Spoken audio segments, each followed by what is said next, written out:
Doctor. You want to try some?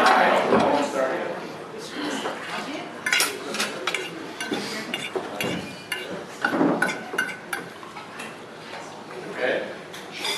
All right. Well, as Mr. Bushnell said, this is kind of a reliving of something that has been happening to me lately that I related back to some earlier parts of my life. So, How the Fourth Grade Changed My Life by Christian Petersen. Last week, during Spanish class, I realized I was unwillingly reliving a life-changing experience in the fourth grade. That's right, it was 1954. I was 8 years old, and there were lots of changes in my life. It was the first time I ever left my home state. It was my first trip on an airplane. We went to Florida for vacation. I had my tonsils out. It was my first day in a hospital. You should remember 8 years old. The Tooth Fairy and the Easter Bunny, they were fading memories, you know, just like Santa Claus. The world was kind of opening up, and everything was changing.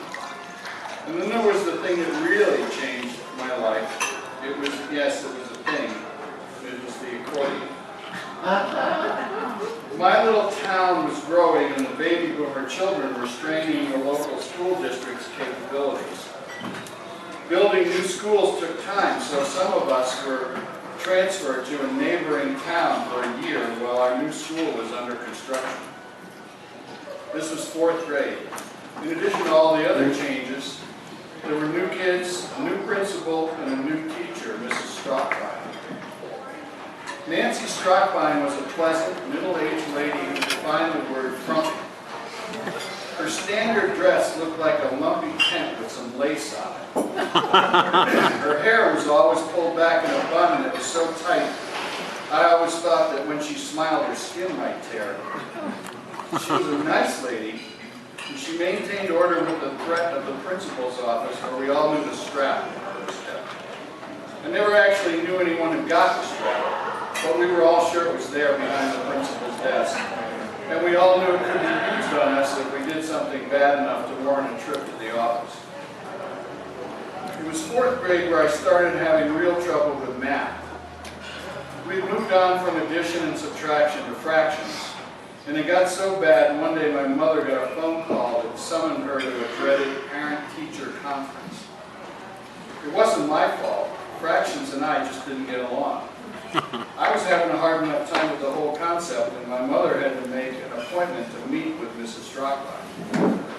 At the conclusion of the meeting, my mother promised her that she would take charge and see to it that my grades in math would improve, which, by the way, they did. Marginally. After that, I vowed I needed to do something to make my mom proud of me and to offset the shame of her having to come to see the teacher. So that year, part of the school day was devoted to music. And for me, anything was better than math, or so I thought. We got to listen to records and sing, and it seemed things were okay for a while. And I couldn't sing a note, but that was okay. I just moved my mouth and kept quiet. And then came the announcement we were all going to get a chance to learn to play a musical instrument. Well, on my first trip to where the instruments were kept, I immediately spotted 3 accordions in the corner. Passing the clarinets, the trumpets, the violins, and the tuba, I headed straight to the accordions. They were shiny and cool. We were made for each other, or so I thought. And there I picked one out. It was waiting for me in its own genuine simulated leather case lined with blue velvet. There had been an old player piano in our back kitchen, and my sister taught me to play chopsticks on it when I was 5. So I figured if it had a keyboard, I could learn to play it. Well, up until a week or so ago, I did for the most part successfully suppress that memory, as well as the ones from the weeks that followed. But Spanish class here in Cuenca has caused it to come flooding back. You know, Spanish, purportedly the easiest of the Romance languages, and the first real challenge I've been faced with since moving to Ecuador. I got my schedule, no problem. Our teacher is a certified language expert. She's at the Carolina bookstore. She's a patient, intelligent Lucana who works very hard to teach me something. Actually, she works hard to teach me anything about her native language. At first, I figured if she can learn English, which she speaks very well, I should be able to learn Spanish. I'm not stupid, at least until now I didn't think so. I actually believed I was making progress with the program until we got to reflexive verbs. It was that day in our Spanish class in 4th grade, and the challenge of learning to read and play music came rushing back upon me. Oh yeah, I remember the day. It was a dreary, rainy Thursday.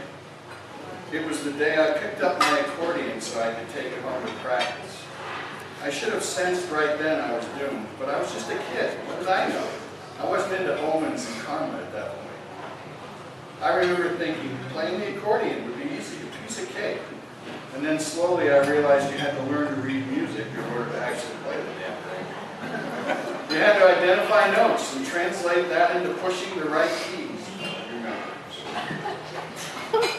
I said, okay, I can do this. And I said to myself, but I couldn't.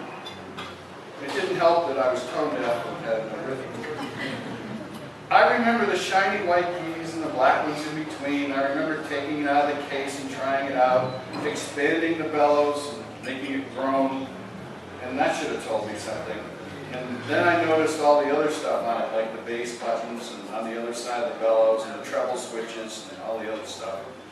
But I gave it a shot anyway, and I found I could really make nice sounds with it. I just couldn't make music. It's a lot like Spanish. I can't make real conversation. So there I was. My mother was proud of me. She was convinced I would soon be belting tune after tune of her favorite dance music, the polka, out on my new accordion. That's right, her son would soon be entertaining everyone who came to visit with Roll Out the Barrel and displaying his prowess. Well, my father, on the other hand, he was not so sure about my abilities or the polkas, but he signed on and coughed up the money for the rental and music lessons. So every Tuesday and Thursday, Mrs. Struckbein would send me down the hall to the music room promptly at 2 p.m. so I could take my music lesson for 1 hour before I had to get on the bus and go home. You may not believe this, but try as I might, and I have tried, I can't remember anything about the lady who actually conducted the lessons. Nothing. I remember she was a lady, that's it. Not her name, anything else. I wish I could have been successful blocking out the rest of the memory. To begin with, it seemed pretty easy. I could play the scales, I could pick out some chords, kind of like Spanish. A word here and a word there, you're speaking the language, right? Well, we all know that's not true. I guess when I was 8, it was my time to begin to see things that were in life that I couldn't do. There had been hints. One day, after watching the latest installment of Superman on TV, I was convinced that I might be from Krypton and adopted by my parents. So I decided the only thing keeping me from really being able to fly like Superman was my lack of a cape for takeoff. So I climbed up to the second floor of one of our barns and jumped out the door with one of my mother's best bath towels, using a safety pin to hold it around my neck.